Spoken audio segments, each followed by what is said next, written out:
আসসালামু আলাইকুম রহমতুল্লাহি ওবরাকাতুহ।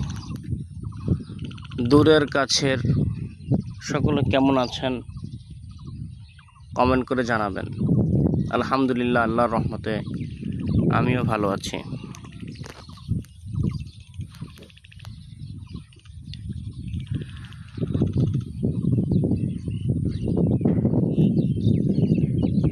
হাজারো ব্যস্ততার মধ্যে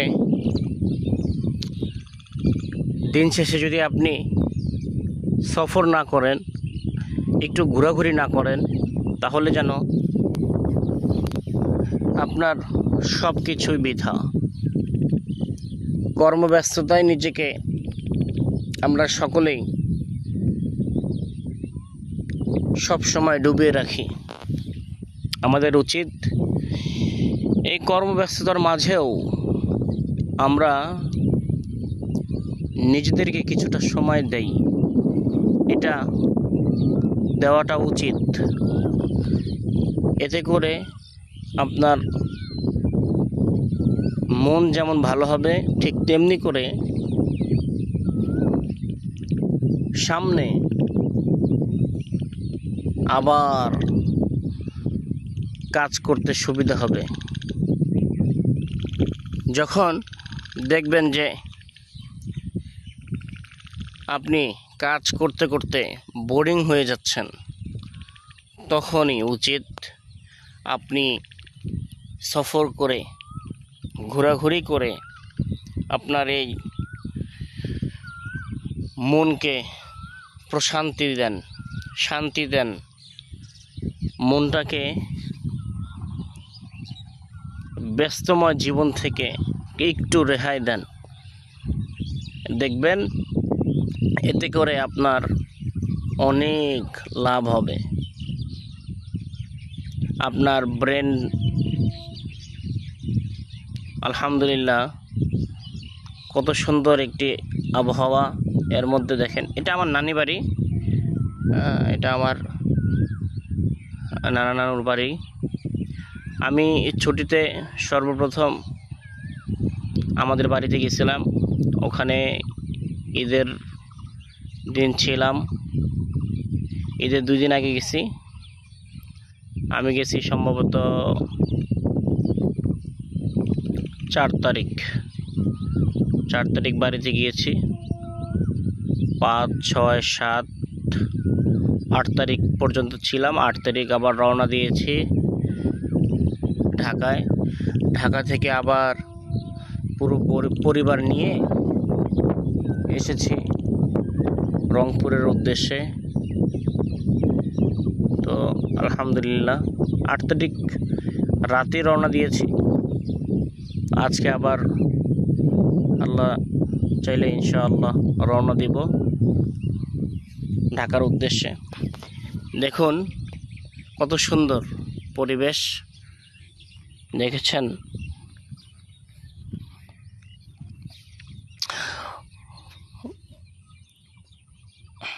এটা হচ্ছে সড়ক, ব্রিজ, ওদিক দিয়ে আপনার যান চলাচল যায়।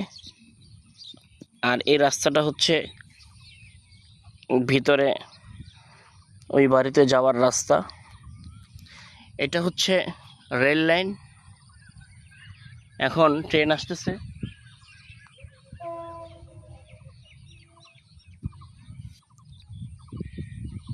আপনারা দেখুন, এই কয়দিন অনেক গরম ছিল, অনেক, মানে গতকাল তো প্রায় অসুস্থ হয়ে গিয়েছিলাম, খুব অসুস্থ হয়ে গিয়েছিলাম। বলা যায় যে বাসার সবাই অসুস্থ হয়ে গিয়েছিল। তো আলহামদুলিল্লাহ আজকে গতকাল রাতে খুব বৃষ্টি হয়। তো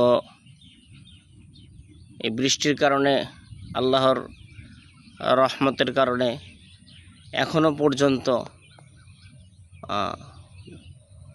খুব আরামেই আছি আলহামদুলিল্লাহ। খুব ভালো লাগতেছে, কারণ এই 1 সপ্তাহ যাবৎ কোনো বৃষ্টি ছিল না। ঈদের দিন সম্ভবত ঢাকায় বৃষ্টি হয়েছে, আমাদের ওই কুমিল্লাতেও বৃষ্টি হয় নাই। এখানেও নাকি বৃষ্টি হয়নি, একদম পুরো খুব খারাপ অবস্থা ছিল। আর গ্রাম অঞ্চল এটা তো জানেনই, এখানে তো কোনো আলাদা কোনো ব্যবস্থা নেই। আর বিশেষ করে গ্রাম অঞ্চলে কারেন্ট খুব বেশি যায়। তবে আলহামদুলিল্লাহ কারণে তেমন যায় নাই। গতকাল এই বৃষ্টির কারণে খুব ভালো লেগেছে। এই যে আপনারাও দেখুন কত সুন্দর একটা ভিউ। সাত সকালবেলা এরকম একটা ভিউ দেখলে কার না ভালো লাগে। এই যে ট্রেনের ঝকঝকা ঝকঝক ঝকঝকা ঝকঝক এই আওয়াজটা শুনলে, দেখেছেন? দেখেন, আপনারাও দেখেন।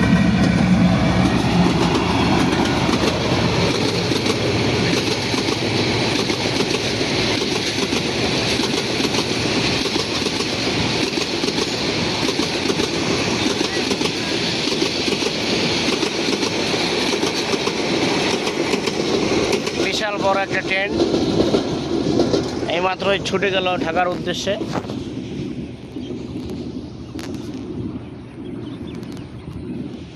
আপনারা কিন্তু অবশ্যই জানাবেন আপনাদেরকে এরকম একটা সুন্দর মুহূর্ত আপনাদের কাছে উপহার দেওয়ায় আপনারা খুশি হয়েছেন কতটুকু, আপনাদের কাছে কেমন লেগেছে, আপনাদের কাছে কি ভালো লেগেছে কি না অবশ্যই আপনারা জানাবেন।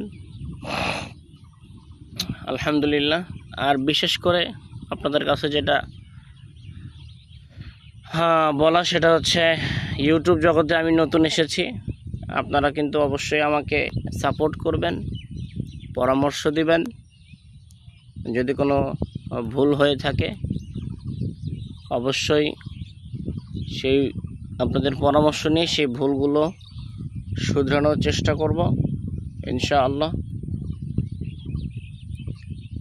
আপনাদের সাপোর্ট প্রয়োজন, যদি আপনারা সাপোর্ট না করেন তাহলে আর সেটা পারবো না।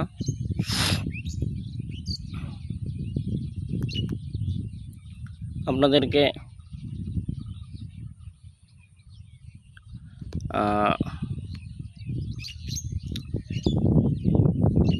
আসলে খুব ভালো লাগতেছে আজকে। এক কথায় কি যে বলি, মুখ দিয়ে কোনো কথাই আসতেছে না। কারণ গত এক সপ্তাহ এত পরিমাণের গরম ছিল যে পুরো অসুস্থ হয়ে গিয়েছিলাম। তো ওই জায়গা থেকে, ওই আবহাওয়া থেকে আজকের এই নতুন আবহাওয়া খুব ভালো লাগতেছে।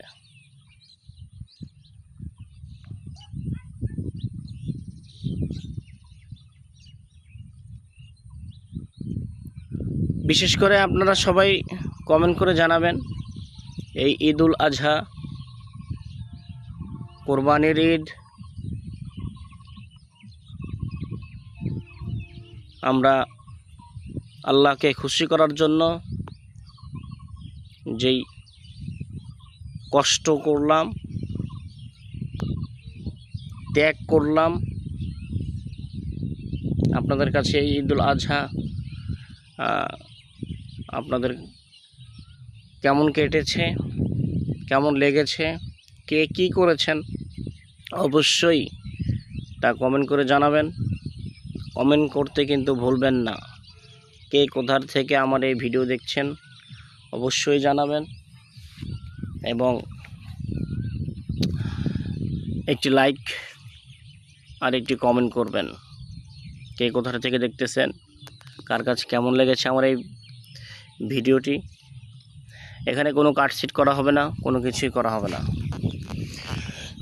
আমি এখন বাসার দিকে রওনা দিচ্ছি। শেষ মুহূর্তে আপনাদেরকে একটি হাদিস শোনাচ্ছি।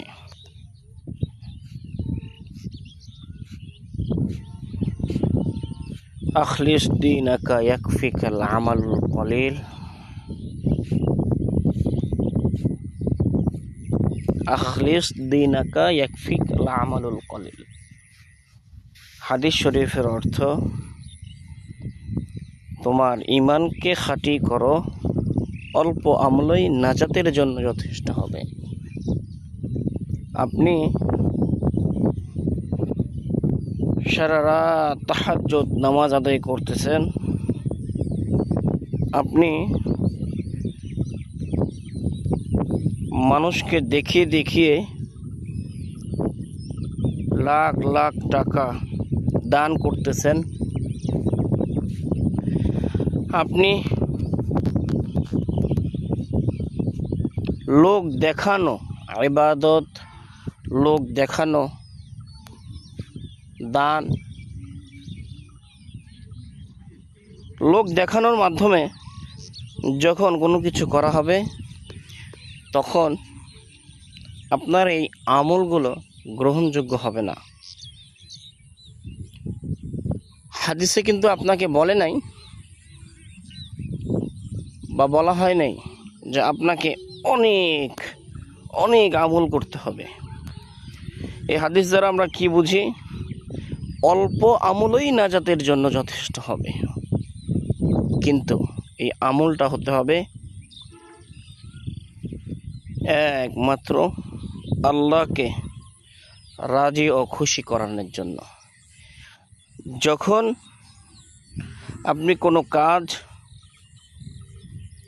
আল্লাহকে খুশি করার জন্য করবেন, সেটা হোক না 2 রাকাত নামাজ, সেটা হোক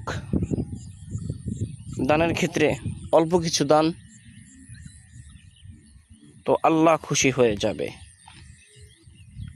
যদি আপনি অধিক ইবাদত করলেন, অধিক দান সদকা করলেন, কিন্তু সেটার মধ্যে আপনার কোনো কমতি রয়ে গেল, অথবা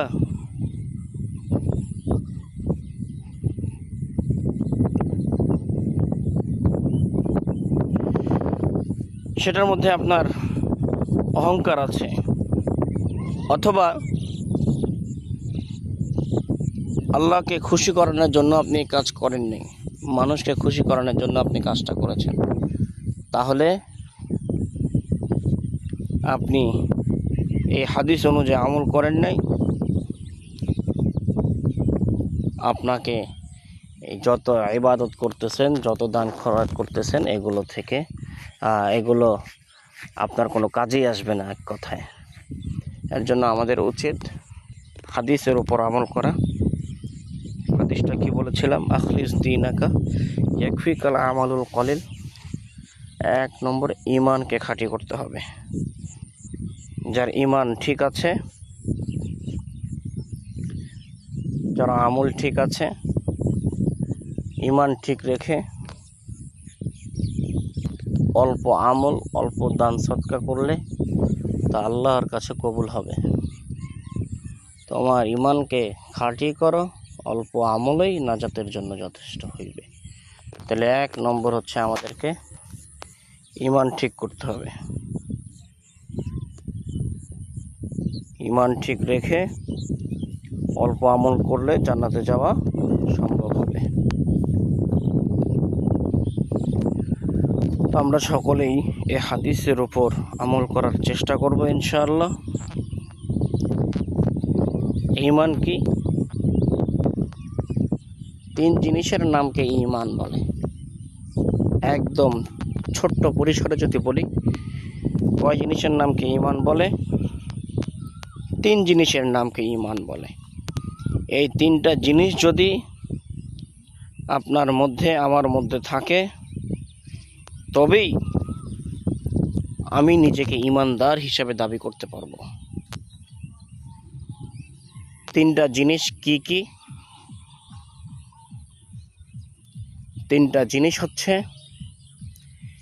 1 নম্বর স্বীকার করা। কি করা? স্বীকার করা। আল্লাহ পাক রব্বুল আলামিন আপনাকে যেই জবান দিয়েছেন, এই জবান দ্বারা বলা যে আমার আল্লাহ এক, স্বীকার করা নবী মুহাম্মদুর রাসূলুল্লাহ সাল্লাল্লাহু আলাইহি ওয়াসাল্লাম শেষ নবী, আমার নবী, আমাদের নবী, এটা স্বীকার করা। আসমান কে বানিয়েছে? আল্লাহ বানিয়েছে। জমিন কে বানিয়েছে? আল্লাহ বানিয়েছে। এগুলো কে সৃষ্টি করেছে? এত সুন্দর দৃশ্য কে সৃষ্টি করেছে? আল্লাহ সৃষ্টি করেছে। এটা মুখে বলা, স্বীকার করা। যখন আপনি মুখে বলবেন লা ইলাহা ইল্লাল্লাহু মুহাম্মাদুর রাসূলুল্লাহ, আল্লাহ ছাড়া আর কোনো মাবুদ নাই, আল্লাহ ছাড়া কি নেই? আর কোনো রব নেই, আল্লাহ ছাড়া আর কোনো ইলাহ নেই, আল্লাহ ছাড়া আর কোনো সৃষ্টিকর্তা নেই। হযরত মুহাম্মদ মুস্তাফা সাল্লাল্লাহু আলাইহি ওয়াসাল্লাম আল্লাহ তাআলার রাসূল। এই কথা যখন আপনি সাক্ষ্য দিবেন, আশহাদু আল্লা ইলাহা ইল্লাল্লাহু ওয়া আশহাদু আন্না মুহাম্মাদান আবদুহু ওয়া রাসূলুহু, আমি সাক্ষ্য দিচ্ছি। কে? আমি। এখানে কি আমরা? আমি সাক্ষ্য দিচ্ছি। তার মানে প্রত্যেকটা মানুষকে এ সাক্ষ্য দিতে হবে। ওই যে বললাম ঈমান, আমি কিভাবে বুঝবো আমি একজন ঈমানদার? যখন আমার মধ্যে এই তিনটা জিনিস থাকবে। তিনটা জিনিসের মধ্যে এক নম্বর হচ্ছে স্বীকার করা। তো এটা কি আমরা স্বীকার করব? না, প্রত্যেকটা মানুষকেই স্বীকার করতে হবে। যে কিছু মানুষ করলো, কিছু মানুষ করলো না, না, এটা করলে হবে না।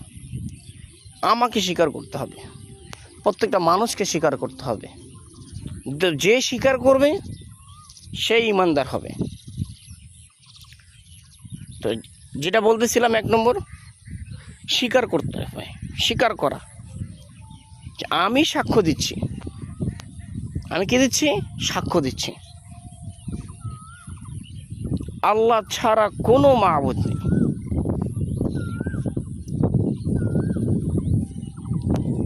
আমি আরো সাক্ষ্য দিচ্ছি ওয়া আশহাদু আন্না, আমি আরো সাক্ষ্য দিচ্ছি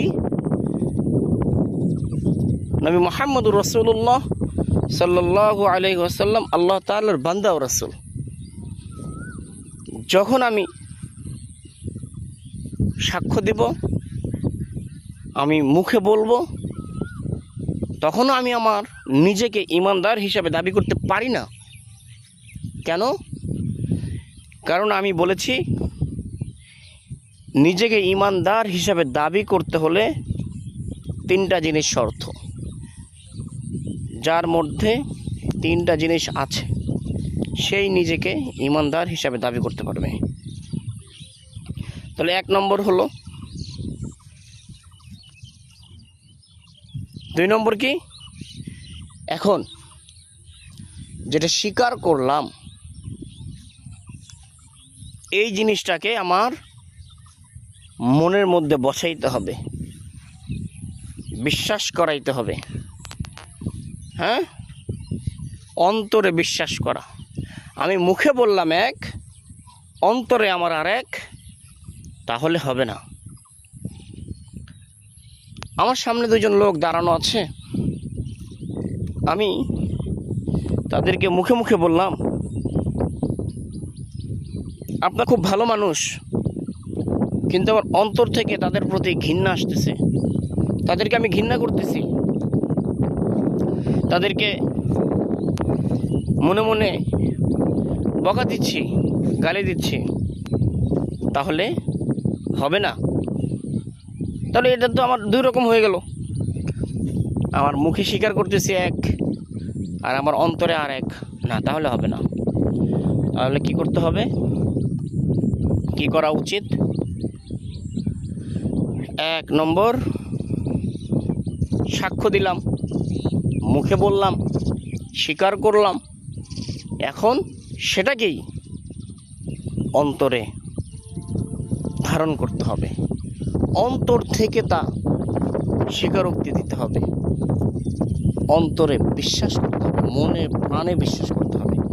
হ্যাঁ, আল্লাহ এক, মুখে বলেছি, অন্তর থেকেও তা বিশ্বাস করতে হবে যে আল্লাহ এক। তাহলে 1 নম্বর কি বলেছি? স্বীকার করা, আল্লাহর দেওয়া জবান দিয়ে তা স্বীকার করা। 2 নম্বর কি? মনে প্রাণে তা বিশ্বাস করা। এখন অনেকেই বলবেন, হ্যাঁ আমিও ইমানদার হয়ে গিয়েছি, কারণ আমি তো সারাদিনই বলি। কি বলি? আমি স্বীকার করেছি আল্লাহ এক, আল্লাহ এক, আল্লাহ এক। সে যে আল্লাহর দেওয়া জবান দিয়ে 1 নম্বর কি? স্বীকার করা, মুখে বলা। আমি তো সারাদিন বলি সুবহানাল্লাহ, সুবহানাল্লাহ, সুবহানাল্লাহ, সুবহানাল্লাহ, সুবহানাল্লাহ, আল্লাহু আকবার, আল্লাহু আকবার, আল্লাহু আকবার। আমি বলি তো,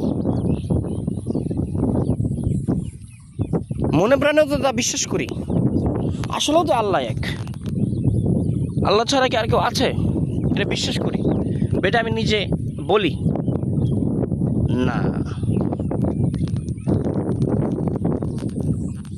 যদি আপনি 1 নম্বরে সাকসেস হন, যদি আপনি 2 নম্বরে সাকসেস হন, যদি আপনার 3 নম্বর না হয়, তাহলে কিন্তু আপনি ইমানদার নিজেকে দাবি করতে পারবেন না। একজন সম্পূর্ণ ইমানদার নিজেকে দাবি করতে হলে আপনাকে 3টি জিনিসই পালন করতে হবে। আসুন তাহলে আমরা জেনে নেই 3 নম্বর জিনিসটা কি। 3 নম্বর জিনিসটা হচ্ছে, প্রথম যেটা বললাম,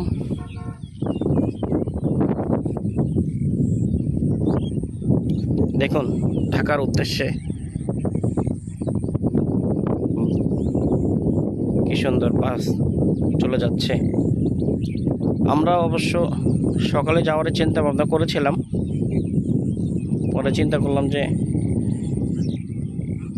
যেই গরম পড়ে এর জন্য আর সাহস করিনি। আল্লাহ চাইলে ইনশাল্লাহ রাতে রওনা দিব। আপনারা সকলেই দোয়া করবেন আল্লাহ যেন আমাদের এই সফরটা সুন্দর করে এবং আমরা যেন সহি সালামতে আমাদের গন্তব্যস্থলে পৌঁছাইতে পারি। আল্লাহ যেন আমাদেরকে সাহায্য করেন। যা বলতেছিলাম, 1 নম্বর বলেছি মুখে বলা, বারবার বলতে হবে। 2 নম্বর বলছি অন্তরে বিশ্বাস করা, বারবার মুখে বলবো আর সেটাকে অন্তরে ধারণ করব। 3 নম্বর হচ্ছে এই দুটাকেই আমাকে এখন কাজে পরিণত করতে হবে। আমি জানি নামাজ পড়া ফরজ, আমি জানি রোজা রাখা ফরজ, আমি জানি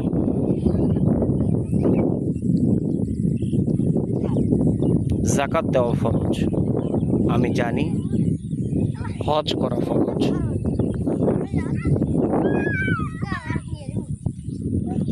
আমি জানি পর্দা করা ফরজ। ওই যে বললাম 3টা জিনিস যদি কারোর মধ্যে না থাকে সে কখনোই ইমানদার হিসাবে নিজেকে গণ্য করতে পারবে না।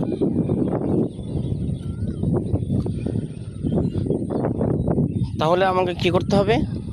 3 নম্বর, কাজে তা পরিণত করতে হবে। আমি আজকে জেনেছি নামাজ পড়া ফরজ, আজকে জেনেছি, এর আগে জানতাম না। তাহলে আমাকে কি করতে হবে? এটাকে বিশ্বাস করতে হবে। হ্যাঁ, যেহেতু আমি নিজেকে ইমানদার হিসাবে দাবি করব, তাহলে আমাকে সর্বপ্রথম কি করতে হবে? জেনেছি, এটা মুখে বলবো, হ্যাঁ নামাজ পড়া কি ফরজ। এখন এটা বিশ্বাস করতে হবে যে মুখে যেটা বললাম মাত্র নামাজ পড়া ফরজ, হ্যাঁ আমি অন্তরে ধারণ করলাম যে নামাজ পড়া ফরজ। তাহলে এখন নামাজ পড়া ফরজ, নামাজ পড়া ফরজ খালি সারাদিন বলবো না, বলতেও হবে, বিশ্বাসও করতে হবে। এখন নামাজটা আমাকে আদায় করতে হবে। যখন আমি আদায় করলাম, তখন আমি নিজেকে দাবি করতে পারবো যে এখন আমি একজন ইমানদার। কারণ কি, আমি কি সুন্দর দেখেছেন,